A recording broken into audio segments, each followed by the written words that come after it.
देखो देखो। નમસ્તે વિદ્યાર્થી મિત્રો, આજે આપણે ધોરણ 6 ની અંદર સામાજિક વિજ્ઞાનની અંદર પાઠ નંબર 9 આપણું ઘર પૃથ્વી, આ પૃથ્વી વાળો જે પાઠ છે એની અંદર આપણે બધા ગ્રહો બનાવ્યા છે અને દરેક ગ્રહો છે અહીંયા બાળકો દ્વારા એક એક્ટિવિટી રજૂ થઈ રહી છે. એની આપણે દરેક ગ્રહ પોતપોતાની વિશેષતાઓ છે એ રજૂ કરવા માટે બાળકો રજૂ કરશે. સૌથી પહેલા સૂર્યથી આપણે સ્ટાર્ટ કરાવીએ. નમસ્કાર બાળ મિત્રો, મારું નામ સૂર્ય છે. હું પૃથ્વીથી 15 કરોડ કિલોમીટર દૂર છું. હું પૃથ્વીથી 13 લાખ ગણો મોટો છું. હું હાઇડ્રોજન અને હિલિયમનો બનેલો છું. હું પૃથ્વી કરતાં મારું ગુરુત્વ સબળ 28 ગણું છે. જે વસ્તુ પૃથ્વી પર 1 કિગ્રાની થાય એ મારા ઉપર 28 કિગ્રાની થઈ જાય. હવે મારો પાડોશી ગ્રહ બુધ તમને પરિચય આપશે. નમસ્કાર બાળ મિત્રો, હું બુધ ગ્રહ છું. હું પીળા પડતા રંગનો છું. મારે ઉપગ્રહ અને વાતાવરણ નથી, પરંતુ હું સૂર્યોદય પહેલાં અને સૂર્યાસ્ત બાદ થોડો સમય આકાશમાં દેખાઉં છું. હવે મારો બાજુનો ગ્રહ શુક્ર તમને પરિચય આપશે. નમસ્કાર બાળ મિત્રો, મારું નામ શુક્ર છે. હું બુધ અને પૃથ્વીની વચ્ચે આવેલો ગ્રહ છું. મારે એક પણ ઉપગ્રહ નથી. મારું કદ અને વજન પૃથ્વી જેટલું જ છે, જાણે કે પૃથ્વીનો જોડિયો ભાઈ. હું ચરકાટમાં ચંદ્રને મારતા આવું છું. હવે હું મારા પાડોશી ગ્રહને વિનંતી કરીશ કે તે તેનો. નમસ્કાર બાળ મિત્રો, હું પૃથ્વી છું. હું પોતાની ધરી ઉપર મને ફરતા 24 કલાક લાગે છે અને સૂર્યની આસપાસ ફરતા લગભગ મને 365 દિવસ લાગે છે. અને મને એક ઉપગ્રહ છે. હવે હું મારા મિત્રને કહીશ કે તે તેમનો પરિચય આપશે. નમસ્કાર બાળ મિત્રો, હું ચંદ્ર છું. હું પૃથ્વીનો એકમાત્ર ઉપગ્રહ છું.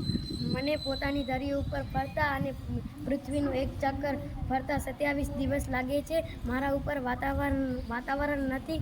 મારા ઉપર વાતાવરણ અને પાણી ન હોવાથી મારા ઉપર જીવન શક્ય નથી. હું પરપ્રકાશિત છું.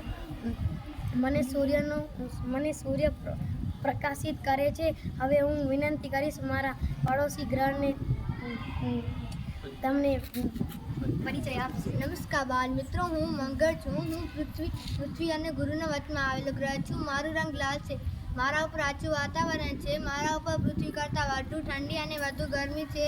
મારા 2 ઉપગ્રહો છે. વૈજ્ઞાનિકો મારા ઉપર જીવન વિકસાવવાના પ્રયત્નો કરી રહ્યા છે. હવે હું વિનંતી કરીશ મારા પાડોશી ગ્રહ ગુરુને.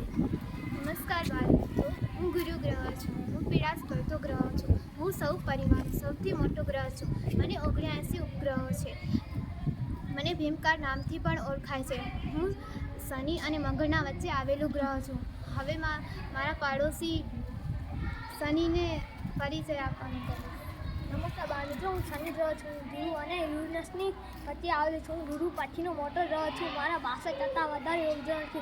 હું સૂર્યથી દૂર હોવાના કારણે મારી સપાટીનું તાપમાન ઓછું છે. મને પાદળીવાળો પણ ગ્રહ કહેવામાં આવે છે. હવે મારો પાડોશી મિત્ર યુરેનસ ઉતરશે. નમસ્તે બાળ મિત્રો, મારું નામ યુરેનસ છે. હું શનિ અને નેપચ્યુનની વચ્ચે આવેલો ગ્રહ છું. પૃથ્વીથી એટલો દૂર છું કે સામાન્ય રીતે દૂરબીનથી દેખાતો નથી. મારા ઉપર સૂર્યનો તેજ પણ આછી ચાંદની જેવો લાગે છે. વિલિયમ હર્શ નામના ખગોળશાસ્ત્રીએ 17,081માં મને શોધી કાઢેલો છે. હું ખૂબ જ ઠંડો ગ્રહ છું. હવે હું વિનંતી કરીશ કે મારો પાડોશી ગ્રહ નેપચ્યુન પોતાનો પરિચય આપે. નમસ્કાર બાળ મિત્રો, મારું નામ છે નેપચ્યુન. મારો રંગ નીલા રંગનો હોય છે. મારા વાતાવરણમાં મેથી નામનું ઝેરી વાયુ છે. આ ગ્રહ પર પૃથ્વીની જેમ ઋતુ પરિવર્તન થતું જોવા મળે છે. ચાલો મિત્રો, જો આપણે આજે સરસ મજાની પ્રવૃત્તિ કરી અને બાળ મિત્રોએ આપણા સમક્ષ આ એક એક્ટિવિટી રજૂ કરી. હવે આપણે એનું મૂલ્યાંકન કરીએ છીએ. તો તમે આ બધા ગ્રહોમાંથી તમે કહી શકશો આપનું માનવ જીવન કયા ગ્રહ પર અસ્તિત્વ ધરાવે છે? ચાલો બેટા બોલો. કયા ગ્રહ ઉપર? પૃથ્વી ઉપર. વાહ, સરસ. આપણે બધા મનુષ્યો છે એ એકમાત્ર ગ્રહ પૃથ્વી ઉપર અસ્તિત્વ ધરાવે છે. સૌથી મોટો ગ્રહ કયો છે? ચાલો કયો? ગુરુ. સૌથી મોટો ગ્રહ ગુરુ છે. Very good.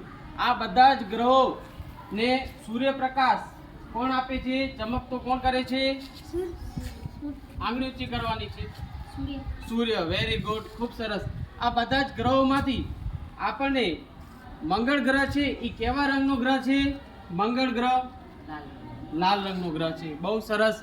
આ જો આપણે આટલી બધી માહિતી જે છે આ પાઠ દ્વારા તમે વિદ્યાર્થીઓ મિત્રો સુધી આપણે પહોંચતી કરીએ છીએ અને તમે આ પાઠ બહુ સરસ રીતે સમજ્યા એ બદલ આપ સૌનો પણ આભાર.